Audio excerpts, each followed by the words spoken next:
Estamos de vuelta, señoras y señores, aquí en Generación de Cambios. Y la educación dominicana está pasando por una situación que realmente nosotros deseamos que el cambio sea diferente y sea evidente en los próximos años. Porque es la educación la base del desarrollo, es la educación el pilar principal donde descansan los sueños, donde descansan las fantasías, los valores y la moral y la ética también de todos los seres humanos, de los niños y de las niñas fundamentalmente. Para hablar de educación hemos traído al programa un invitado muy especial, un experto en educación precisamente, en psicología de la educación, y también es doctor en ciencias y psiquiatra. Es el antiguo representante de España ante la UNESCO, es el presidente de la Universidad Interamericana y también es el presidente de las Universidades Interamericanas de Desarrollo. Y nos referimos al doctor Ángel Luis Fernández, que también está en busca de su dominicanidad.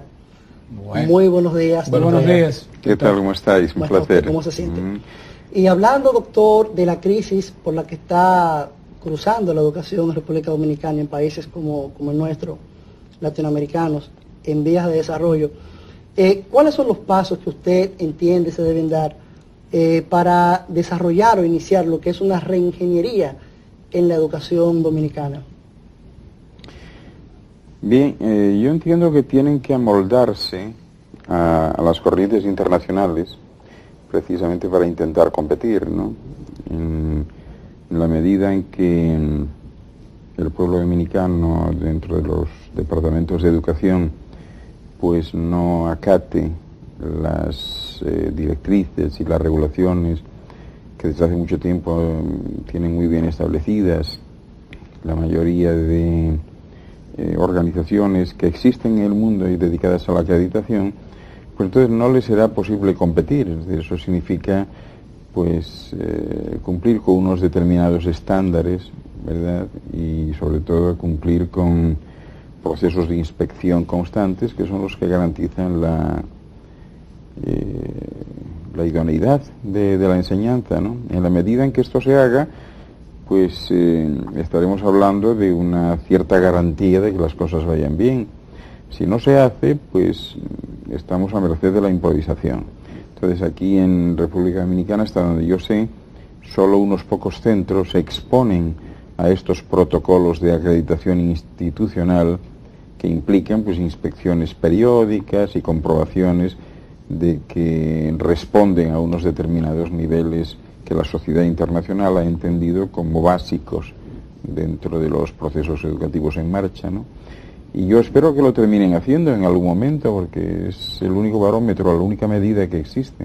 Doctor, usted es un especialista, una autoridad en el tema de la educación. Yo quisiera preguntarle, usted como ciudadano del mundo que hemos podido ver que ha viajado y conoce gran parte de la problemática educativa en muchos países de la región, y en España también.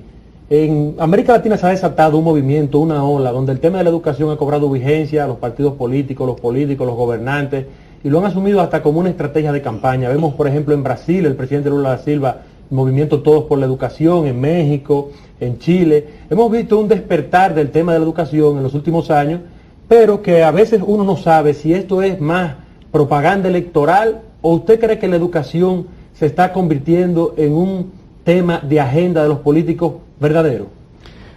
Yo entiendo que no hace falta ir a la universidad ni estar muy cualificado para darse cuenta de que la única posibilidad de cambio en un país es a través de la educación y es desde los niños, ¿no? No se puede cambiar un país con los adultos. O sea, esto es una obviedad, ¿no? O como dirían los matemáticos, pues es algo que no necesita de mayor demostración, es un axioma, ¿no?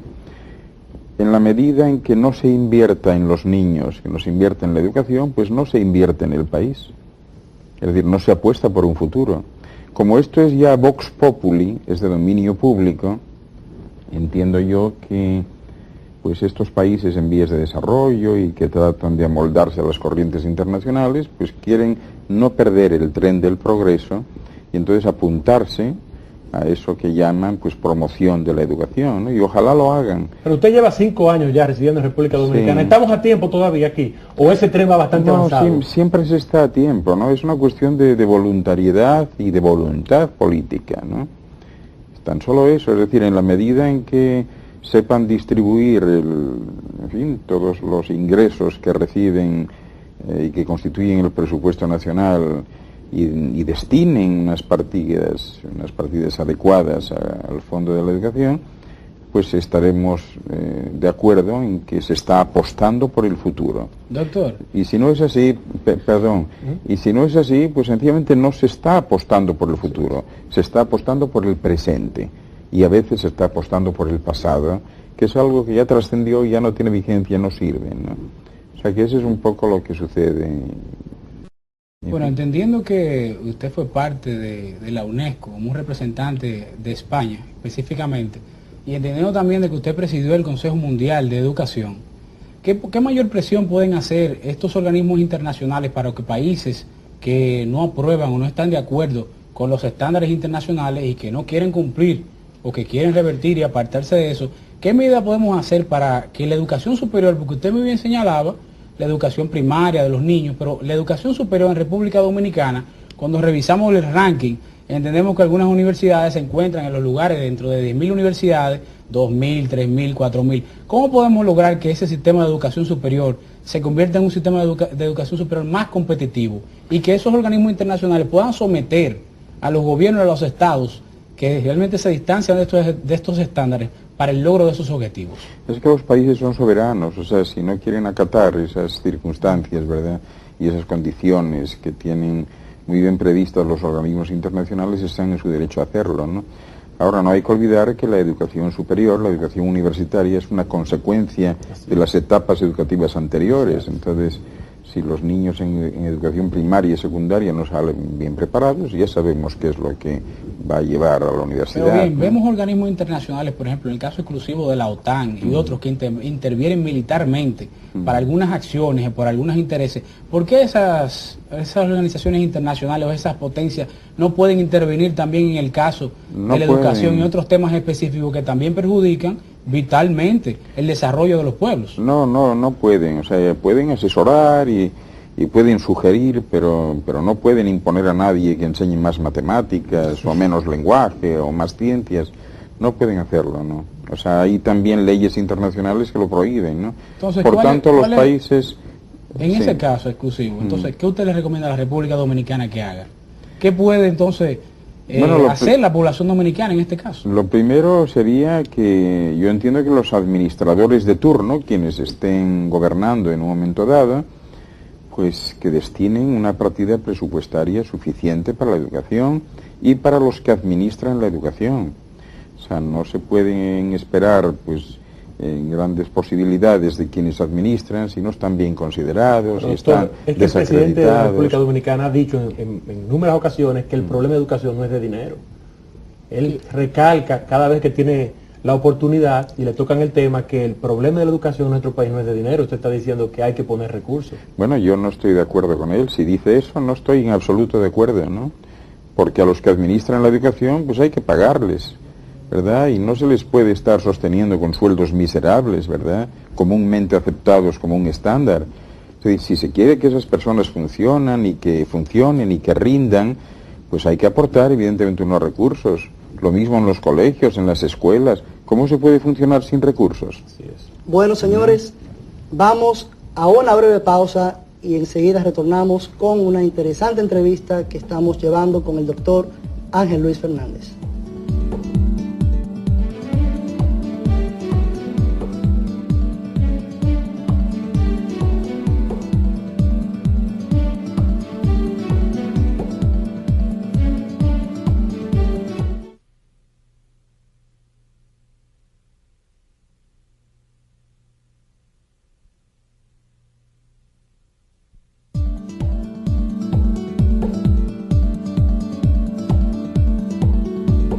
Retornamos con Generación de Cambios, una interesante entrevista con el doctor Ángel Luis Fernández. Doctor, Usted ha mencionado que la educación inicial es, pudiéramos decir, el pilar, pues es la base donde realmente se puede formar a un niño y llevarlo por un desarrollo sostenible, donde sus neuronas realmente se pueda sacar el mayor provecho. Pero nosotros hemos visto que la educación dominicana, desde su inicio hasta la secundaria, universitaria, es muy clásica.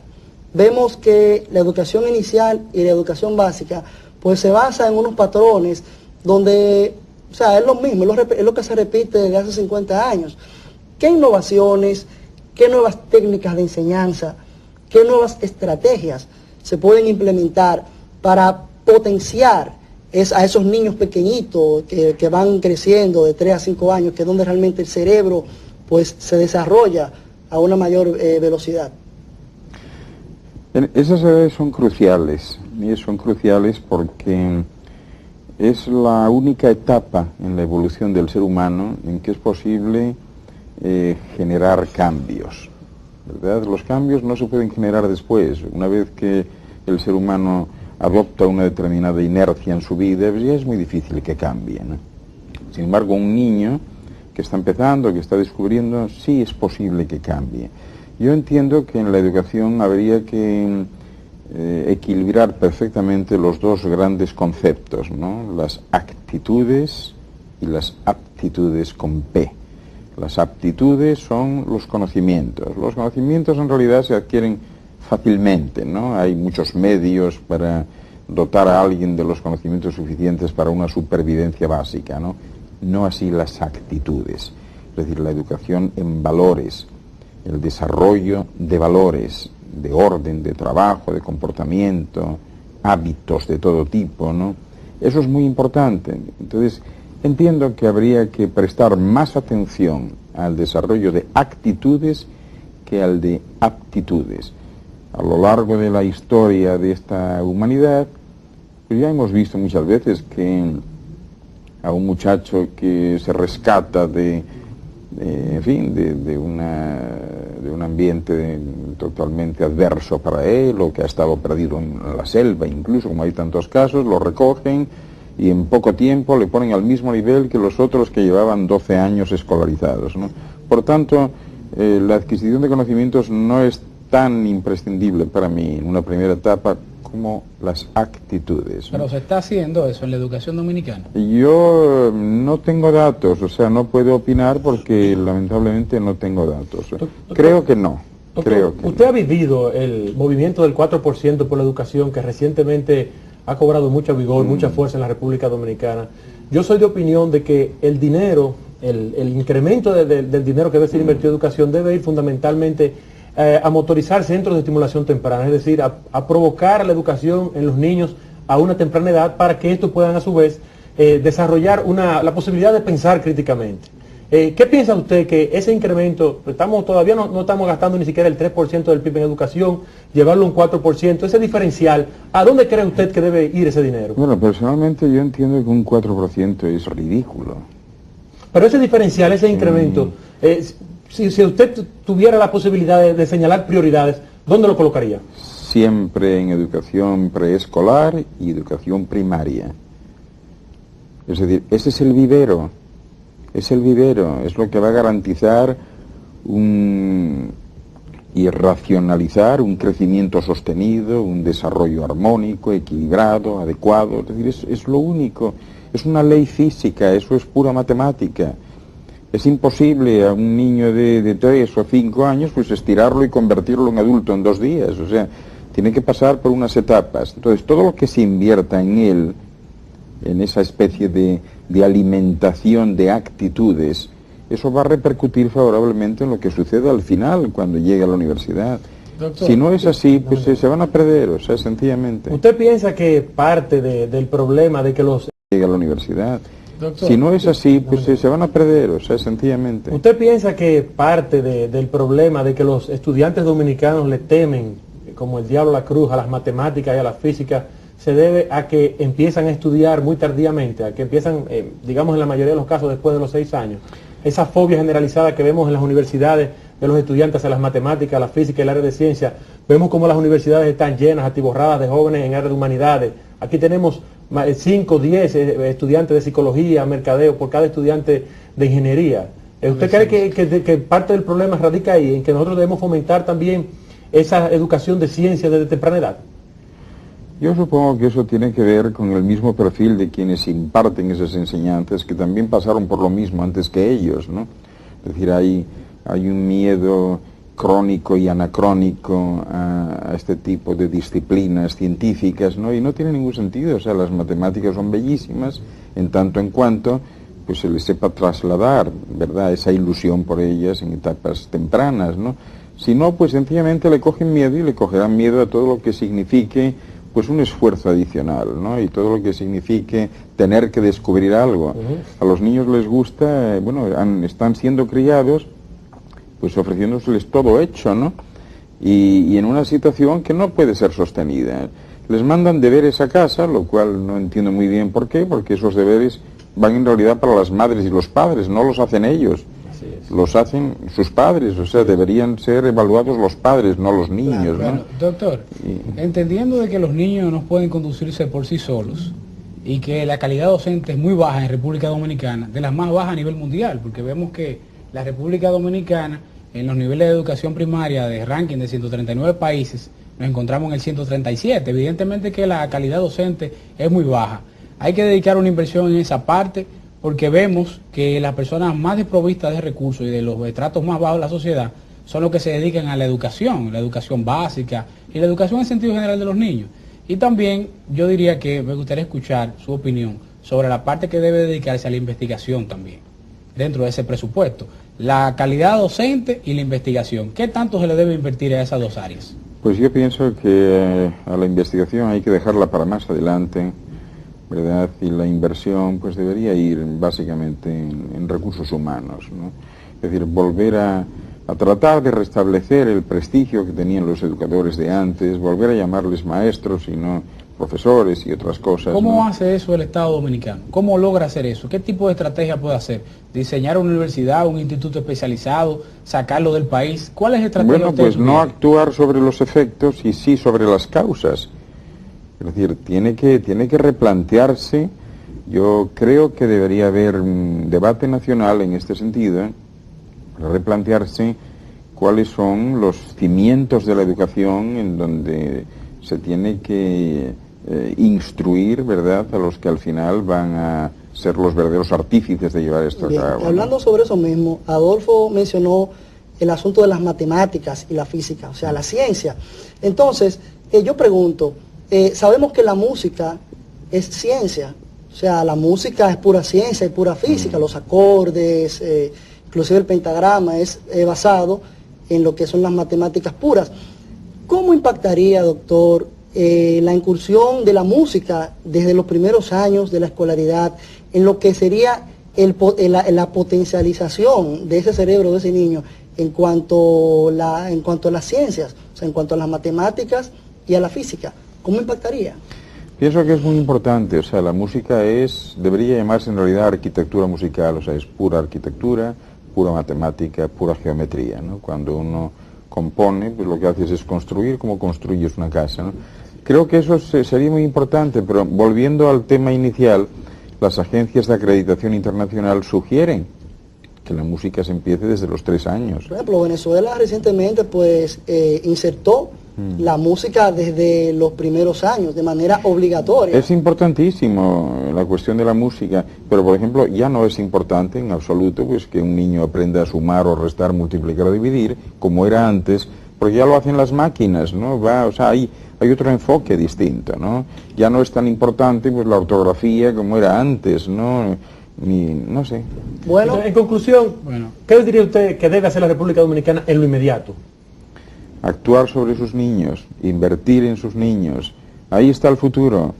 El resto es creer en falacias. O sea, el futuro no se logra actuando sobre los niveles más elevados, es decir, los ya crecidos, ¿no? Como dicen los americanos. El futuro está en los niños. Bueno, doctor, muchísimas gracias por aceptar nuestra invitación. Ha sido un placer. Han quedado muchísimas preguntas. Pues siempre es bueno aprovechar una persona con esta figura y con estos conocimientos como el doctor Ángel Luis Fernández. Esperamos que en otra ocasión nos haga también este gratísimo favor. Nada, estoy a vuestra disposición. Muchas gracias por la invitación. Así es. Felicidades por el programa y que todo vaya muy bien. Muchas gracias, doctor. Bueno, señores, invitarlos a que nos sigan sintonizando cada domingo y también a los cibernautas que nos siguen, pues que nos puedan visitar en www.generaciondecambios.net y que nos puedan seguir en nuestras cuentas de Twitter, a Omar Zacarías, @Carlos Mendieta y también al ingeniero Adolfo Pérez en nuestras cuentas de Twitter. Esto ha sido Generación de Cambios, una juventud que mira hacia adelante, que avanza hacia el futuro y que está dispuesta a enfrentarse a todos los retos que trae el siglo XXI. Les esperamos el próximo domingo. Muchas gracias por su atención.